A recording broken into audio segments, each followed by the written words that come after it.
Hello বন্ধুরা, welcome back to my channel simply life of Ananya পল্লবে। তোমাদের সবাইকে স্বাগত। তোমরা সবাই কেমন আছো? আশা করি খুব ভালো আছো। শুভ শারদিয়া, সবাইকে পুজোর অনেক অনেক শুভেচ্ছা।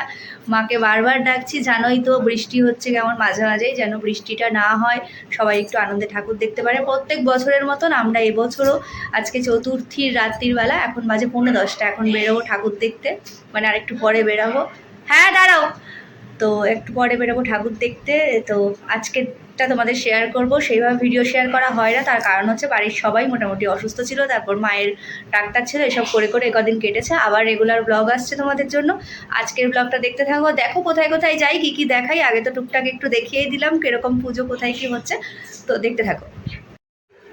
আমরা যেহেতু রাত্রির প্রায় 12টা বেজে গেছিলো বেরোতে বেরোতে, বাড়ি থেকে কিছু না খেয়ে বেরোতে, আমরা সবার প্রথমে কিন্তু খেয়ে নিয়েছিলাম। আর খেয়ে নিয়েছিলাম, একদিকে যে কত ভালো কাজ করেছি সেটা তোমরা পরেই বুঝতে পারবে।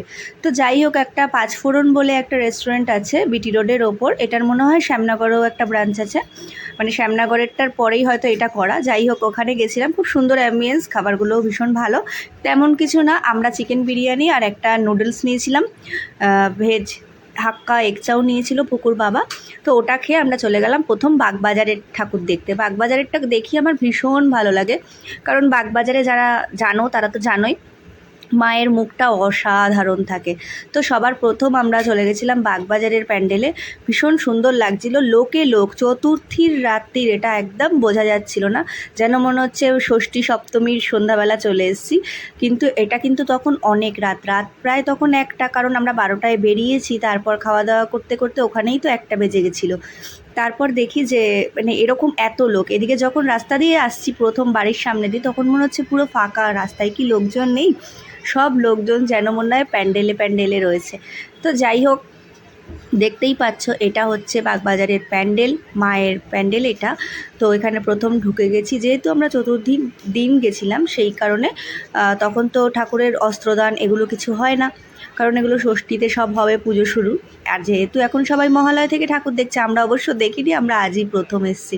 আর এখানে দেখো মমস ম্যাজিকের একটা দুর্গা করেছিল, এত সুন্দর স্পন্সারে, এখানে এত সুন্দর লাগছিল, চকচক করছিল, ভীষণ ভালো লাগছিলো। তাই ওই ঠাকুরটার ভিডিও না নিয়ে পারলাম না, এটা বাগবাজারের বাইরেই কিন্তু করেছে, ভীষণ ভালো লাগছিলো দেখতে। এবার চলে গেলাম একদম ভেতরে মণ্ডপের, দেখতেই পাচ্ছ আলোকসজ্জা কত সুন্দর, ওপরে আবার ওই পদ্ম ফুলগুলো, যেগুলো পদ্ম ফুলের মতন, ওগুলো কিন্তু ঘুরছে। আর এই যে হচ্ছে মায়ের রূপ, ভীষণই ভালো লাগে, আলাদাই একটা শান্তি লাগে বাগবাজারের মায়ের রূপ দেখে। অন্যান্য ঠাকুর তো অন্যান্য রকম থিমে হয়তো হয়, কিন্তু বাগবাজারে যে প্রত্যেক বছরের এই সাবেকিয়ানাটা, আর এত সুন্দরভাবে সাবেকিয়ানাটা ফুটিয়ে তোলা, ভীষণ ভালো লাগে। তারপর আমরা চলে গেছিলাম চোরবাগানের উদ্দেশ্যে। এখানে কিন্তু সারা গেটে চারদিকে সব ক্যাম্পা ক্যাম্পা লেখা ছিল বলে ফুকু কিন্তু বলছিল যে এখানে কি ক্যাম্পা দেওয়া হয়, ক্যাম্পা হয়তো এখানে স্পন্সার করেছে। তো চোরবাগানের ভেতরের মণ্ডপটাও তোমাদের দেখিয়েছি, এত সুন্দর ভেতরটা করেছে, মানে বলার মতো না। বাইরেটা দেখে কলকাতার রাস্তাগুলো এত অলিতে গলিতে, বাইরেটা দেখে কিন্তু অনেকেই বুঝতে পারে না যে ভেতরে কি আছে। আর এই প্যান্ডেলে অনেকেই হয়তো গেছো, অনেকেই হয়তো কলকাতার মধ্যে থাকো, অনেকে হয়তো অনেক অনেক ঠাকুর দেখেছো। আমার প্যান্ডেলের ভিডিওগুলো করার কারণ একটাই, অনেকে কলকাতায় পুজোর ছুটিতে আসতে পারে না, অনেকে দূরে থাকে কলকাতার বাইরে, যাদের ইচ্ছা আছে কোনো কারণে দেখতে পারে না। যারা কলকাতার বাইরে আছো, যারা অনেকটা দূরে আছো বাড়ি থেকে, শুধু তারা যেন একটু বসে ফোনের মধ্যে ভালো করে একটু সুন্দর করে প্যান্ডেলগুলো যতটুকু পারে দেখতে পারবে। যদি চোরবাগান এলাকার কেউ থাকে, এত সুন্দর ধরো প্যান্ডেল হয়েছে, কিন্তু সে বাড়ির বাইরে অনেক দূরে কাজের সূত্রে রয়েছে, সে জানতে পারবে তার এলাকায় কত সুন্দর করে পুজো হচ্ছে। জানি আজকাল সবই ভিডিওয় দেখা যায়, আমি শুধু তাদের জন্য তুলে ধরি, কারণ আমি আগের বছরও যখন ভিডিও করেছিলাম, তখন কিন্তু আগের বছর অনেকে আমাকে কমেন্ট করেছিল যে হয়তো ওখানে গিয়ে দেখতে পেলাম না, তোমার ফোনে ভিডিওতে যে ছোটো ছোটো দুর্গা পুজোগুলো দেখতে পেলাম, সেই দিক দেখে খুব আর কি খুব ভালো লাগলো। এরকম কমেন্টস আমাকে করতো সবাই, যারা আমার খুব ভালো লাগতো যে যারা অনেক অনেক দূরে আছে, যারা দেখতে পায় না পুজো, যারা নিজের এলাকার পুজোগুলো দেখতে পায় না, বা যারা কলকাতার পুজোটা দেখতে পায় না। কলকাতার দুর্গা পুজো তো একটা আলাদাই, তাই না? এত সুন্দর করে ছোট্ট কোনো জায়গা, যে জায়গাগুলো অন্যান্য দিন একদম ফাঁকা থাকে, সেই জায়গাটাকে সুন্দর করে সাজিয়ে অন্য অন্য এক এক জায়গায় এক এক রকমভাবে ফুটিয়ে তোলা। দেখতেই পাচ্ছ জোরবাগানের ভেতরটা এত সুন্দর, দেবী মায়ের মুখ, ভীষণ সুন্দর একটা আলাদা অ্যাম্বিয়েন্স। জানোই তো ভেতরে বেশিক্ষণ দাঁড়াতে দেয় না, কিন্তু যতটুকু দাঁড়াই সে ততটুকুর মধ্যেই যেটুকু ভিডিও করে দেখানোর তোমাদের সুযোগ পাই। কিন্তু আমাদের দিনটা কিন্তু মোটেই ভালো ছিল না, তার কারণ তোমরা দেখতেই পাবে।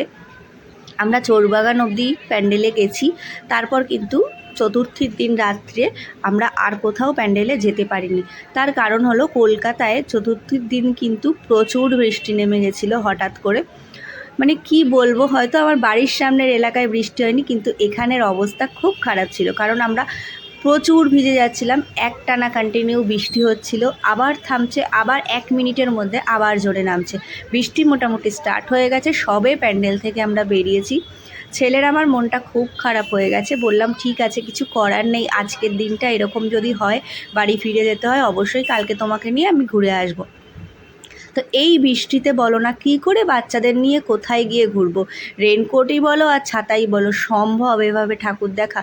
মায়ের কাছে একটাই অনুরোধ, মা তুমি সব ঠিক করে দাও। মানুষগুলো, এই কত ছোট ছোট বাচ্চা যে এখান দিয়ে গেছে, তোমরা দেখতেই পাচ্ছ কত জোরে বৃষ্টিটা হচ্ছে। তো ওই যে চারদিকে দেখো, এই বাইকগুলো সব দিকে দুপাশে লাগানো রয়েছে, আর মাঝখানে যেই রাস্তাগুলো, যেই দোকানগুলো রয়েছে, দোকানের পাশ দিয়ে প্রত্যেক মানুষ অপেক্ষা করছে কখন বৃষ্টিটা কমবে, তারা কখন বেরিয়ে ঠাকুর দেখতে যাবে, বা আমাদের মতন যারা আছে কখন বাড়ি চলে যাবে। কারণ কতক্ষণ আর এইভাবে ঘোরা যায়, কতক্ষণ এইভাবে থাকা যায় বলো?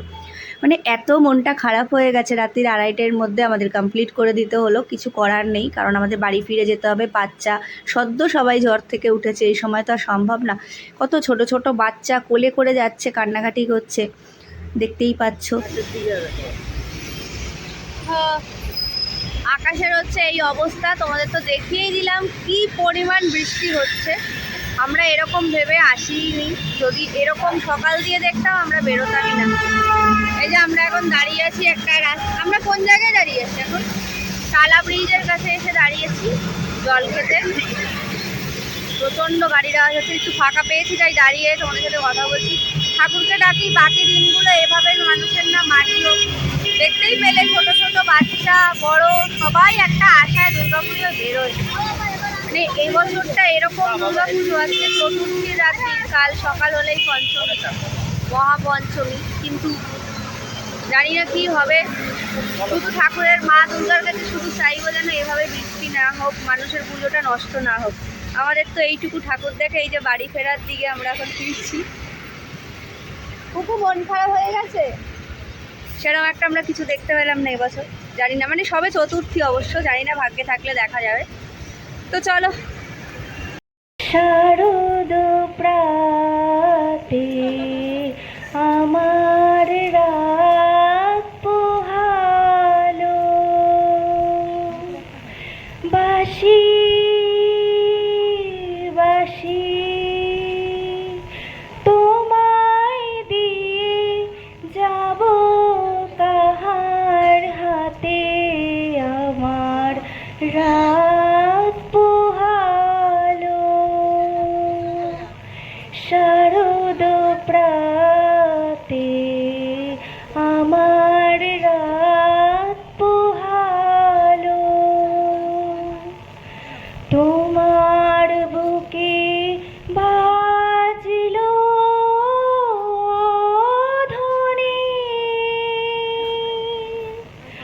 বিদায় গাথা আগমনী কত যে, ফাল্গুনে শ্রাবণে কত প্রভাতে রাতে আমার রাত পোহালো।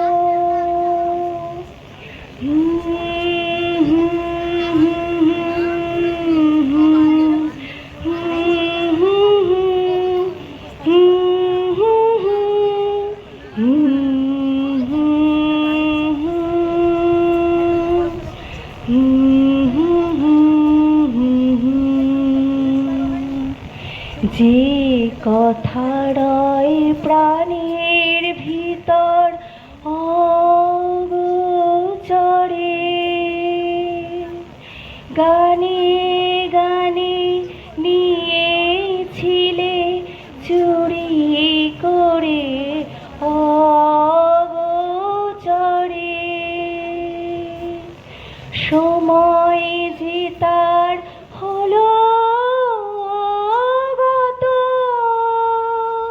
নিশি শেষে তারার মতো হলো গত, শেষ করে দাও শিউলি ফুলে চরণ সাথে আমার রাত পোহালো,